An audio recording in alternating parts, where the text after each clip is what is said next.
We were speaking about our emotions, and particularly anger, as that which keeps us from being in peace, and how to connect with ourselves deep inside and not to be a victim to the rise and the fall of our emotions.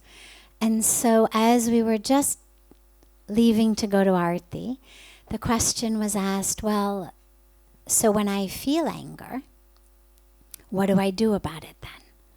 And so I said, okay, we'll start with that right when we come back. Whatever emotion we feel coming that threatens to disconnect us, that threatens to pull us out of our center, to pull us out of who we know we are. The first piece that's most important, of course, as we've been discussing, is to recognize it's not me. And so most of us say, I am angry. I am angry implies there's no option. I mean, I'm 5'3". So okay, I can't do much about that. I'm not going to grow any taller. I'm not going to grow smaller. That's set. That's how tall my body is.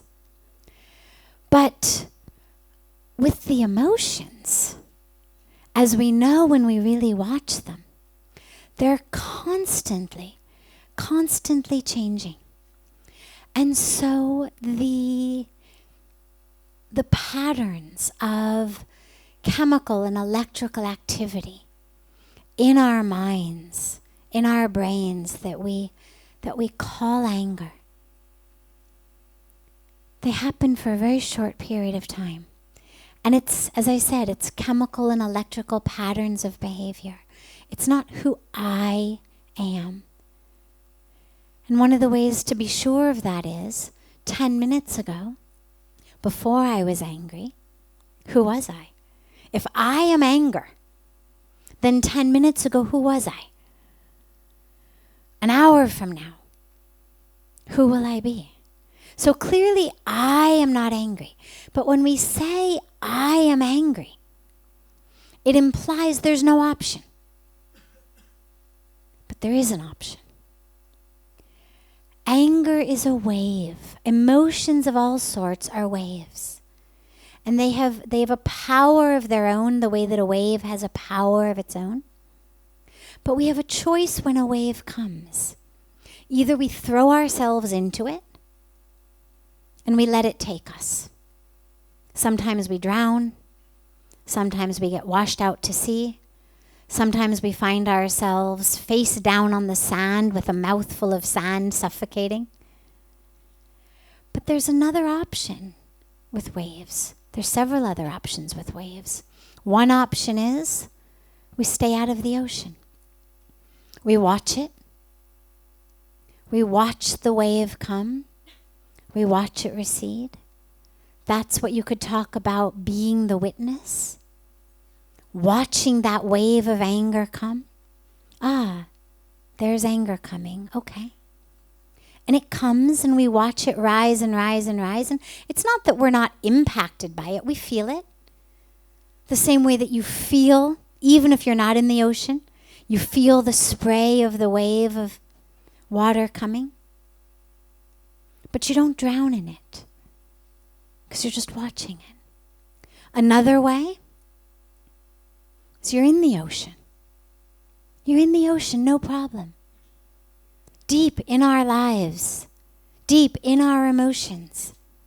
But when it comes, if we don't want to drown, if we don't want to be carried out to sea, if we don't want to be face down in the sand, what we do with waves is we face them and we dive deep. And anyone who has ever swum in the ocean knows this is what to do with waves. If you're swimming and a big wave comes, you can't outrun it. You can't turn around and expect you're going to get to shore before the wave gets there. So you face it. You face it. You see it coming. And then you dive deep. And the wave goes one way, and you come up the other way. And so when anger comes, you could imagine two different options for yourself. One option is just the watcher, the witness. There's my anger coming. And that's a beautiful place to be. It's a beautiful practice. This is why so many of the meditation practices and techniques teach us how to be the witness. How can we watch waves of anger come? Watch waves of frustration come. Watch waves of desperation come. Watch waves of jealousy come. Watch waves of grief come. But we're sitting on the shore and we watch them. And another way to do it is to be fully present in it. But you dive so deep into the depth of it that actually the wave doesn't drown you. And either of those is a beautiful practice. So when you are living your spiritual life, when you meditate, when you do yoga, when you try to bring meditation and yoga into your day-to-day life, cultivate this witness practice. Can you watch yourself? And you can begin, it's hard to begin with something like anger, because anger tends to grab us. So you begin with something like eating or walking. Can you watch yourself eat? Instead of being the one who's devouring all the food, can you watch yourself eat? Yeah, no, you can eventually, but not immediately. It's hard. Can you watch yourself work? Instead of being the one getting frustrated, can you watch yourself be the worker? Can you watch yourself walk? So we begin with things that are somewhat easier. It's like if you're going to learn to swim, you can't really jump in the deep end. I mean, there are some people who teach swimming like that, but you need to be sure to have a very, very qualified expert swim instructor. The spiritual equivalent would be the guru. So, yeah, if you've got a guru present right nearby, jump in the deep end. But in our day-to-day practice, in our day-to-day lives, we begin slowly. So if I can watch myself eat and watch myself walk and watch myself work, I'm going to cultivate the ability to watch myself start to get angry. And when I can watch it, then I'm the one in control, not the anger. Otherwise, the anger takes me. It becomes the ruler. I become the one swept up in the wave, like a leaf. I go where anger goes. So we cultivate that. And we also cultivate in our lives, because it's beautiful to also be in the ocean. The solution to waves is not always stay out of the ocean. It's also beautiful to be able to experience. We're humans, and humans have emotions. We love, we long, we grieve. And these are all beautiful aspects of the spectrum of human life.